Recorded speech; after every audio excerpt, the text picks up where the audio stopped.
سمجھنا ہے سمجھو، تم تو ہر وقت روتی رہتی ہو، تم تو چھوٹی چھوٹی باتوں میں روتی رہتی ہو، تمہارے ڈرامے ہی ختم نہیں ہوتے۔ لوگوں کے دل جنت تھوڑی نہ ہوتے ہیں، پھر بار بار اس طرح کے کوسچن کرتے ہیں۔ اگر کسی کو پتا بھی ہے کہ اس طرح کا کوئی مسئلہ ہے تو لوگوں کا آگے سے ایک آنسر ہوتا ہے، ٹھیک ہے لیکن اللہ آپ کو بیٹا بھی دے، اپنے آنسوں کو خلق میں اتارنا اور کسی سے کچھ نہ کہنا، بجائے اس کے کہ اگر ہم کچھ کہیں گے تو بات بگڑ جائے گی۔ السلام علیکم میں یوٹیوب فیملی، خوش آمدید کہتی ہوں آپ کو آج کے پیارے سے خوبصورت سے نئے ولاگ میں۔ امید ہے کہ آپ لوگوں کا رمضان بہت اچھا بہت پیارا گزرا ہوگا۔ جیسے کہ آپ کو پتا ہے کہ رمضان ہے اور رمضان میں ہم سحری کر کے سو جاتے ہیں، لیکن چھوٹے بچے ہیں انہوں نے اسکول جانا ہوتا ہے، ان کے لیے ماؤں کو اٹھنا ہی پڑتا ہے، ان کو ریڈی شیڈی کر کے اسکول بھیجنا ہی ہوتا ہے۔ تو میں نے اسے پوچھا تھا کہ تمہیں کھانے میں کیا کھانا ہے، اور یہ مجھے تنگ کر رہی تھی بہت کہ مجھے کچھ نہیں کھانا ہے۔ میں نے اس کے لیے دودھ اور رس لا کے دیا اس کو کہ پلیز یہ کھا لو اور پلیز کچھ کھا کے ہی اسکول جاؤ۔ یہاں پہ یہ مجھے تنگ کر رہی تھی، اس کے یونیفارم کی کچھ چیزیں نہیں مل رہی تھی جو میں بار بار ڈھونڈ رہی تھی۔ بہت سے لوگوں کا میرے لیے کوشچن ہوتا ہے کہ آپ کی ایک ہی بیٹی ہے، اور جب میں کہتی ہوں نا ہاں جی شکر ہے الحمدللہ، تو لوگ مجھے آگے سے کہتے ہیں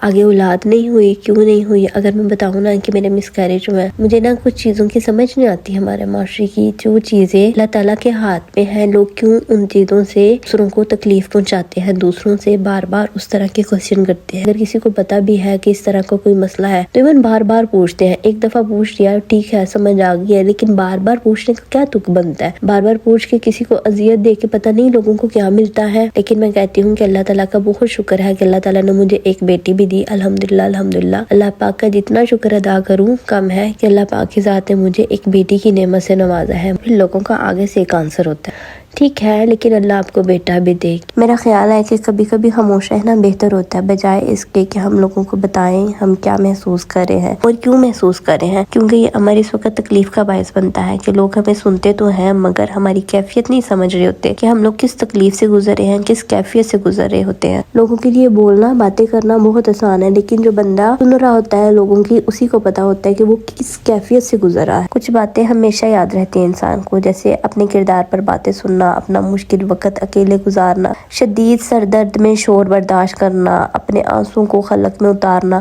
اور کسی سے کچھ نہ کہنا، بجائے اس کے کہ اگر ہم کچھ کہیں گے تو بات بگڑ جائے گی، بات جھگڑے تک آ جائے گی۔ انسان کہتا ہے کہ ایک سائڈ پہ چپ ہو کے بیٹھ جائیں کیونکہ لگتا ہے کہ خاموشی سے چیزیں سلجھ جاتی ہیں، لیکن آئی تھنک کچھ لوگوں نے جنہوں نے خاموشی میں بھی آپ کا جینا حرام کرنا ہوتا ہے نا، وہ پھر بھی کوئی نہ کوئی بات کر دیتے ہیں، وہ پھر بھی کہتے ہیں میں رہنا نہیں پسند، اس کو ہماری باتیں نہیں پسند، یا کچھ بھی کوئی بھی ریزن نکال دیتے ہیں لڑائی کرنے کے لیے۔ خیر میرا کو اسکول بھیجنے کے بعد میں نے سوچا ایویں ٹائم ضائع کرنا ہے لیٹ کے تو کیوں نہ مشین لگا لی جائے۔ میں نے مشین لگانی تھی، میرے کپڑے دھونے والے تھے، پھر میں نے کپڑے دھونے سٹارٹ کیے تو پٹی صاحب اٹھ کے شاپ پہ جانے کے لیے۔ اچھا آپ کو نہیں لگتا کہ اگر کوئی بندہ تکلیف میں ہے، کوئی مصیبت میں ہے، کوئی پریشان ہے، تو بجائے آپ اس کو نصیحتیں کریں، آپ اس کو تانے دیں، آپ اس کو مزید اپنی باتوں سے غم زیادہ کریں؟ مجھے لگتا ہے کہ جب کوئی تکلیف میں ہے، غم سے گزر ہے، تو اسے نصیحتیں نہیں کرنی چاہیے، بلکہ اپنے ساتھ اپنی موجودگی کا اسے احساس دلانا چاہیے کہ نہیں کہ تم کیوں پریشان ہو رہی ہو، یا پریشان ہو رہی ہو، میں تمہارے ساتھ کھڑی ہوں، کھڑا ہوں، تم پریشان نہیں ہو۔ میرے خیال میں اچھا برا وقت ایک جیسا نہیں رہتا، لیکن کچھ چیزیں، کچھ لہجے، کچھ رویے انسان کے یاد رہ جاتے ہیں جو آپ کے دل پہ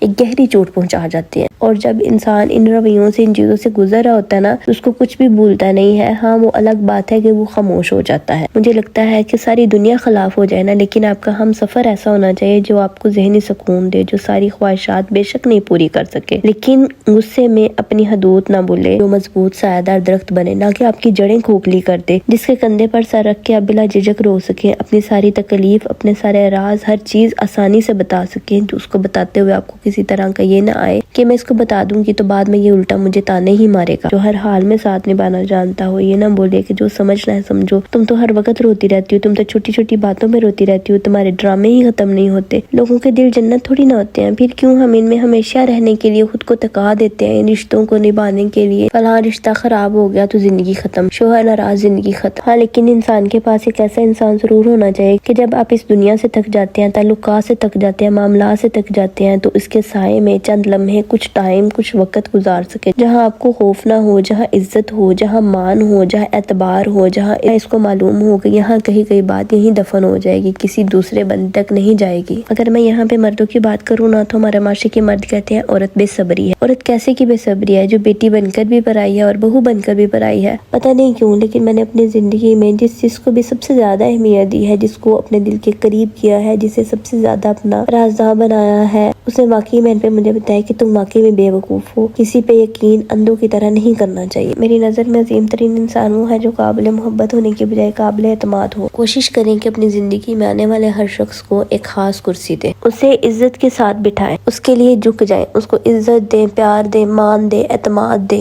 پھر خاموشی کے ساتھ دور سے اس کا مشاہدہ کریں۔ کیا وہ شخص اپنا توازن کھونے لگا ہے؟ اگر ایسا لگے تو اسے اس جگہ سے مت اٹھائیں، اسے وہیں بیٹھا رہنے دیں، بس خود وہاں سے اٹھ جائیں اور خاموشی کے ساتھ وہاں سے ہجرت کر جائیں۔ اگر آپ کی اتنی عزت، اتنا مان، اتنا اعتماد دینے کے بعد وہ آپ کا شکر گزار نہیں تو اس کو آپ کی ضرورت نہیں تھی، آپ کے لیے مخلص محبت والا جذبہ نہیں رکھتا، تو پھر اسے ان چیزوں کی نہیں کسی اور چیز کی ضرورت تھی، کسی اور چیز کی تلاش تھی، وہ کہیں اور جانے کا متلاشی ہے۔ لہٰذا آپ اس کی نظروں میں اپنا ظرف، اپنا مقام، اپنی عزت نہ کھوئیں۔ آپ خود کو منظر نامے سے، کہانی سے الگ کر لیں۔ یہ تجربہ کتابوں سے نہیں ملتا بلکہ زندگی کا مشکل وقت گزارنے سے ملتا ہے۔ آپ جانتے ہیں کہ کس روزہ دار کو سب سے زیادہ ثواب ملتا ہے؟ ہم سب روزہ رکھتے ہیں، لیکن کیا سب کا اجر و ثواب ایک جیسا ہے؟ نہیں، کچھ کا کم اور کچھ کا زیادہ ہے۔ اکرم صلی اللہ علیہ وآلہ وسلم سے سوال کیا گیا، یا رسول اللہ صلی اللہ علیہ وآلہ وسلم، کس روزہ دار کو سب سے زیادہ اجر و ثواب ملتا ہے؟ تو رسول پاک صلی اللہ علیہ وآلہ وسلم نے فرمایا، اکثرہم فیہ للہ ذکرا، جو زیادہ سے زیادہ اپنے رب کے ذکر میں رہتا ہے۔ اور پھر حضور نے ایک تسبیح بھی بتائی،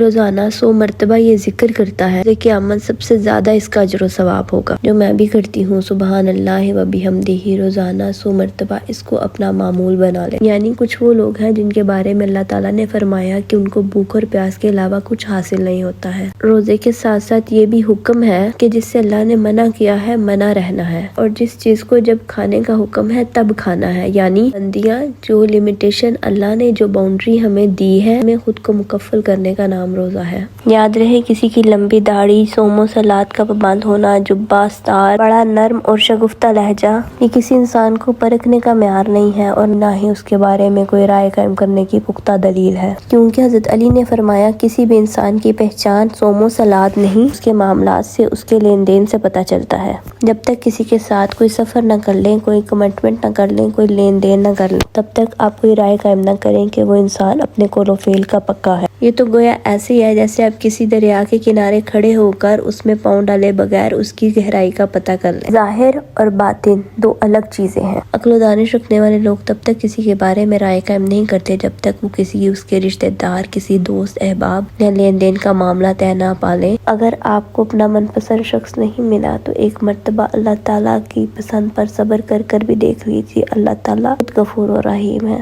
آج میں صبح سے بہت تھک گئی تھی، کیونکہ صبح سے میں نے مشین بھی لگائی ہوئی تھی اور پھر صفائیاں بھی کرنی تھی۔ ایک دفعہ میں نے صفائیاں کر لی تھی، پہلے میں نے تھوڑی سی صفائیاں کی تھی، لیکن پھر میں نے سوچا اس کو دوبارہ سے اب کلین اپ کر دیتی ہوں، اور اب میرے میں افطاری بنانے کی بالکل ہمت نہیں تھی۔